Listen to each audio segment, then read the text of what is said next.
वरती दिसत होत्या, म्हणजे वरची जी एक एक लेयर तिच्या स्किनची होती ती पूर्ण पातळ होऊन गेली होती. आणि पातळ झाल्यामुळं काय झालं की आतमधल्या नसा ह्या ओपन झाल्या होत्या.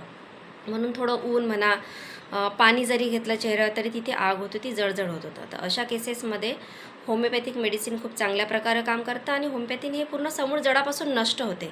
पण सर्वांना एवढी विनंती आहे की कोण्या मैत्रिणींनी किंवा कोणत्या नातेवाईकांनी सांगितलं म्हणून त्या क्रीम तुम्ही कृपा करून यूज करू नका. मी वारंवार सांगतं, कारण आमच्याकडे आजार असणारे पेशंट कमी ज्यांना वांग आहे, परंतु काहीतरी कोणीतरी सांगितल्यामुळे त्याचे साईड इफेक्ट्स किंवा बॅड इफेक्ट्स झाल्यामुळं स्किनला जे डॅमेज झालेलं आहे त्याचे पेशंट हळूहळू हे दिवसेंदिवस वाढत चालले आहे. परत काल माझ्याकडे एक पेशंट आले होते कुर्ज्याचे. काकाजींना खूप सिव्हिअर इन्फेक्शन होतं, फंगल इन्फेक्शन, गज करणं.